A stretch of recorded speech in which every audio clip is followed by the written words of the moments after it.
Zakaj kapitalizem ne potrebuje več demokracije in zakaj demokracija ne potrebuje več človekovih pravic? Z mano je Agnes Callamard, generalna sekretarka organizacije Amnesty International.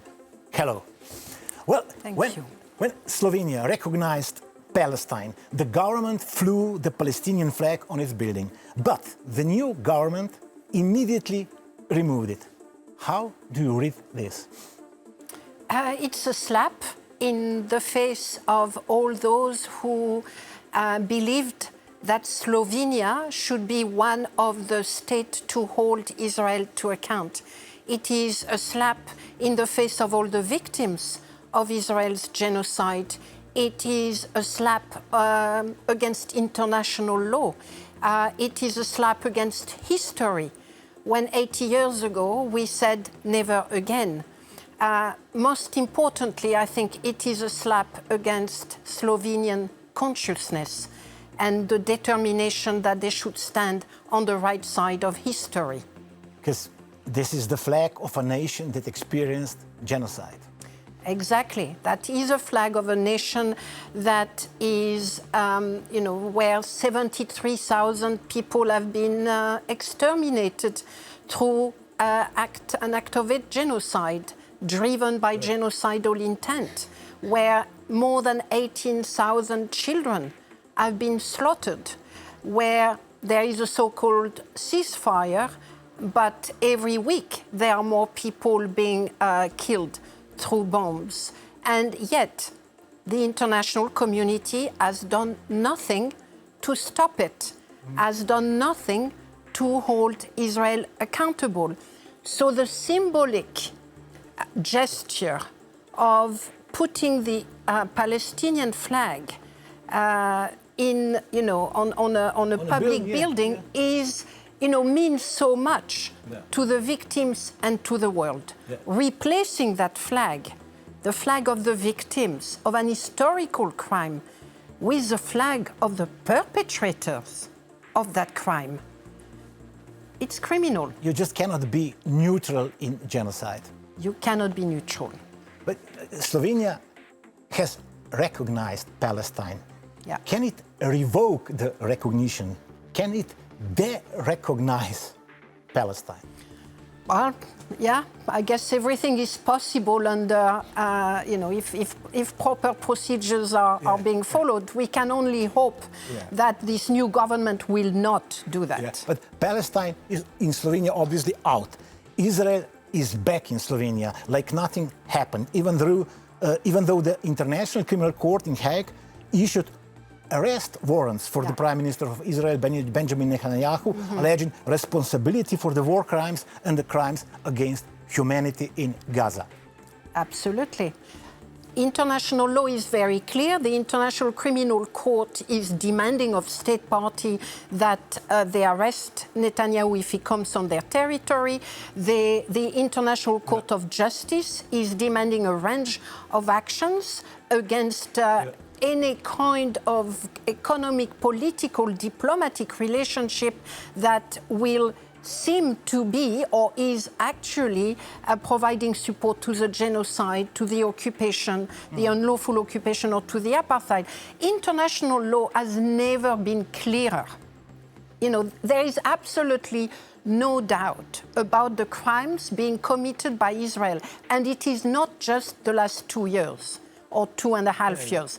The crimes have been committed for decades. And international law, the General Assembly of the United Nations, even the Security Council of the United Nations have been documenting those crimes through various resolutions. So let it be clear, it is not just Amnesty, it is not just the previous government of Slovenia, it is what is demanded by our historical and legal consciousness. Hold Israel to account for years and years of criminal violence against Palestinians. But Israel will now happily open embassy in Ljubljana. The planes are flying again between Slovenia and Israel. We are doing business again. How come the European Union-Israel trade agreement is not suspended? You have put your finger on what is at stake here. For the last 2.5 years, we have been witnessed of a genocide, live genocide. People have been demonstrating every week against a genocide. The voice of the people is loud and clear. They are opposing what's happening and they want to hold Israel to account. Leaders are not listening to their people, and that is particularly clear in Europe. Particularly clear, too, is the fact that at least 2 states right now are making it impossible to hold Israel to account. Germany and Italy. They have been blocking the end, or at least the suspension, of the EU-Israel trade agreement, the association agreement. What needs to happen is for Germany and Italy to shift their position. If they shift their position, the balance of power and of votes will allow for the suspension of this agreement. Right now, this agreement is making everyone complicit to the genocide. Every European, Slovenians, complicit to the genocide. That's what needs to happen. I am as angry and flabbergasted as you are. How can it be that a continent that 80 years ago was just, getting out of the ashes of the Shoah is now prepared to be complicit into another genocide? It is mind-boggling, and, it is sickening. Yeah. It must be sickening to all of us. Yeah, indeed. By removing the Palestinian flag and continuing to do business with Israel, we are normalizing Israel's human rights violation, crimes against humanity, genocide. It's so simple. We are normalizing, because it's not just a Slovenian problem, sadly.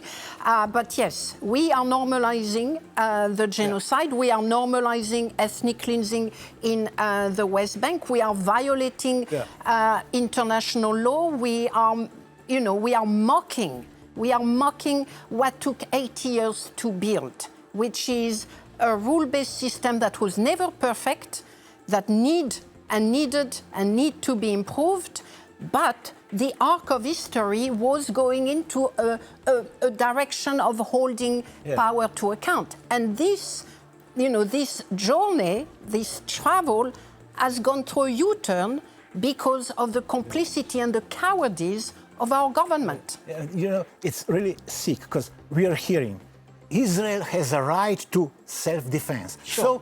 So, did they kill 20,000 children in self-defense? No. Self-defense is not an excuse, is not a justification for what's happening. It's very, very clear. We're going far beyond anything that is acceptable under international law at the moment. It's a multiplication of human rights violations. So what should we do with Netanyahu, who's responsible for the war crimes and the crimes against humanity? Should we welcome him, sending him hugs and kisses across the pond, best thoughts and prayers? The fact that this new Slovenian government is on friendly terms with the Israel government, we can try to use that for the purpose of justice. If you are on friendly terms with the Israeli government, please deliver the strong message that you do not accept for your friend to be exterminating children. That you do not accept that your friend is engaged in violations of international law that are actually creating instability everywhere, not just in Israel, OPT, but throughout the world.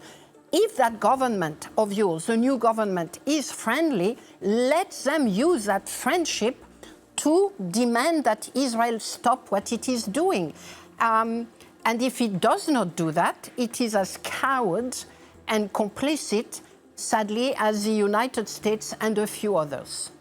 But in European Union, almost everybody's behaving like nothing happened in Gaza. Oh, genocide just died away, withered away, faded away, like COVID, like it was a just natural disaster. Yes, I mean, I do think there are some governments, even yours in the past, Spain, and a few others that have tried to hold the flame of international law, of justice, and of consciousness. In general, sadly, the governments with the power to hold Israel to account have failed, and they have failed all of us. Around the world, I will say that we are part of a majority. We are not a minority. The majority of governments, as reflected in the adoption of resolution at the General Assembly of the UN, vast majority of government are absolutely committed to holding Israel to account. The problem is that many of them don't have the power to do so. And those with the power to do so, including Europe, are not. Right now, the European Union has a very close economic relationship with Israel. A large percentage of Israel export are to the European Union, and we are doing nothing to use that, that means of pressure. We are not making any use of it to stop the ongoing annexation. Yeah, you said before that Europe didn't stop the genocide, but why should Europe stop the genocide? Europe financed genocide. So from the European perspective, the genocide in Gaza was a tremendous success. Well, I don't know who you mean by Europe. I mean, they're definitely not speaking for me. I think the majority of European people will say that whatever was done with European money was done against their wishes and against their consciousness. So what we are witnessing is an elite project. It's a political elite and an economic elite project. It is undermining democracy in a way that has rarely been witnessed right now. It is undermining the will of the people, and it is undermining the legal framework upon which everything is based. So what does European complicity in genocide say about the European celebration of human rights? Well, it is saying that it's not credible. It is that's one of the key price that Europe has to pay. I'm not suggesting that Europe was considered as heaven for human rights before, but it had a minimum of credibility. That has completely been eradicated through its 2.5 years of complicity or of support to Israel. The double standard have killed any kind of legitimacy that Europe may have had in terms of demanding human rights protection. Yeah, but was it surprising then that the Israeli-American attack on Iran began with the bombing of girls' school, with the massacre of children? Because massacre of children is obviously a new normal. I do not have evidence that this was intentional, per se. We do have evidence that it was a war crime. That it happened. It happened. It was a war crime. It was either very negligent or the line of command completely failed there and the intelligence failed. But whatever the motivation, the fact is dozens of kids were slaughtered at the beginning of what was an unlawful. It's not just the act against the kids and the school that is unlawful. It's the entire project that is unlawful. The attack against Israel, against Iran, is unlawful. It is unlawful because it violates the UN Charter, because there was no Security Council demand. It's unlawful because there was no legitimate ground invoking imminent self-defense. It was unlawful. So the entire enterprise, that is continuing, by the way, is unlawful. So I'm persisting with Gaza because it's a ground zero of human rights, symptom of this new contempt for the human rights. But there are currently several other countries where human rights literally vanished like in the Twilight Zone. Sudan, Congo, Afghanistan, Eritrea, Myanmar, and so on. Absolutely. There are, the era we live in right now, this era dominated by predators, such as Netanyahu or Donald Trump. This era is an era of a multiplication of conflict. And that is what evidence is telling us. over the last few years, we have seen an increase in the number of international and non-international armed conflict. And we have seen an increase in the number of civilian victims of those conflicts. We are also seeing the internationalization of so-called non-international armed conflicts. So if you look at Sudan, what is Sudan? Sudan, of course, they are local actors, but they are fed through military transfers from the UAE, but also from France, by the way. You look at the Democratic Republic of Congo. Who is behind the conflict in eastern Congo? It's Rwanda. Rwanda that has the backup of the United States. In fact, Rwanda is present in the Democratic Republic of Congo. Let's turn to Myanmar. Myanmar, where is China? China is supporting the junta and is preventing any kind of meaningful Security Council vote. All of those conflicts are reflecting a self-imposed paralysis of the United Nations Security Council.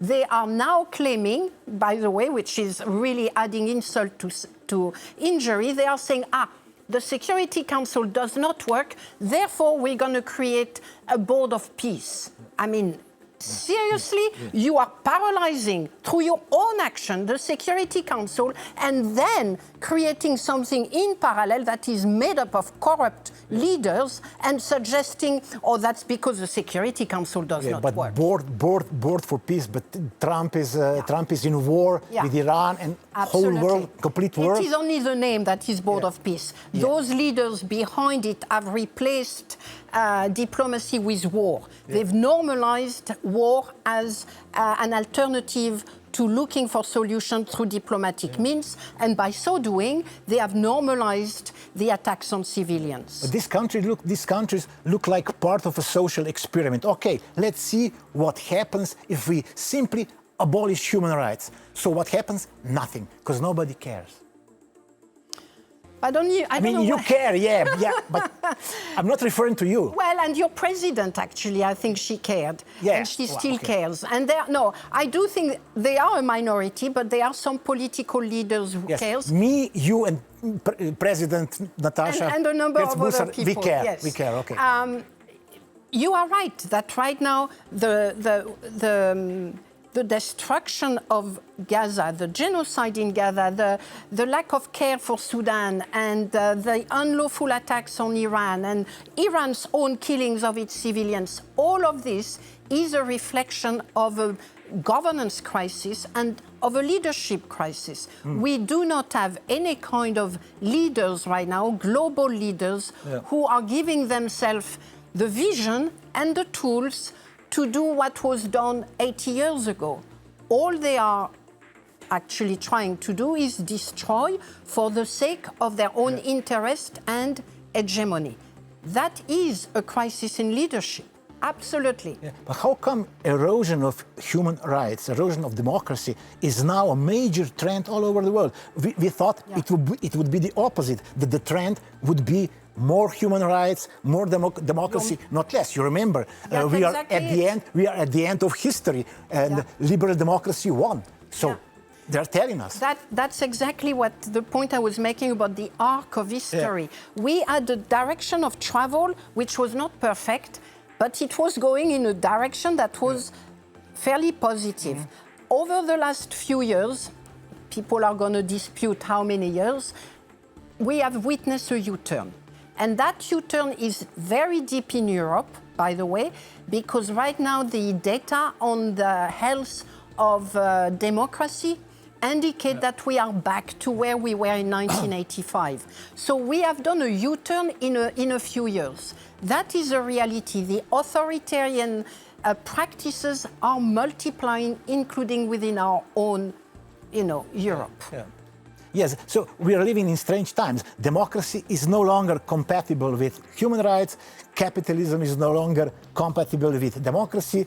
Capitalism no longer needs democracy. Democracy no longer needs human rights. So less human rights, bigger profits. So populists, authoritarians, and capital go hand in hand.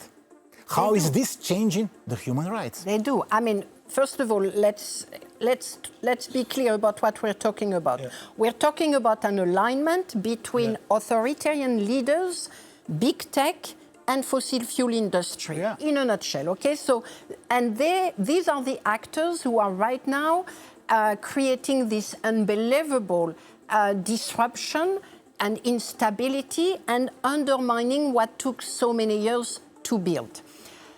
That is one side of the coin, I will say. On the other side, there are people like you and me, and we are not just the victim of history. Yeah. We can also make history. So absolutely, what you are describing is the reality. What is also the reality are the fact that for the last 2, 3, 4, 5 years, people have been in the street of major capital, in and out, in Kenya, in Nepal, in Bangladesh. Just the last 12 months, we've had major political change, or at least legal change, because of those protests. We have seen action being taken as well in the Human Rights Council, so there is a space of resistance that is emerging there, with more tools being given to the situation in Afghanistan, more tools being given to the situation in Iran. We are seeing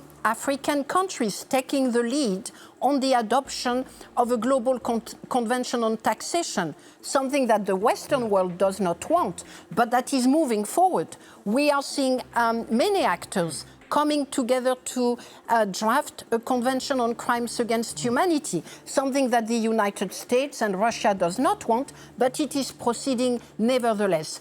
In April, we saw Colombia and the Netherlands holding an important meeting to phase out fossil fuel.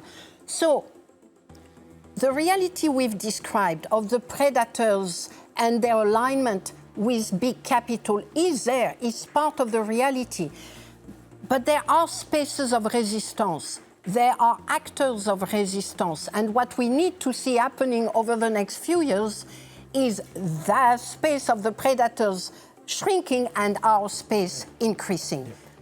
That to me is where we need to go. I don't think we should be completely negative, and I want to insist. History is not something that is made on us. No, fight and goes on. Us. We can make history. Yeah. We made history before.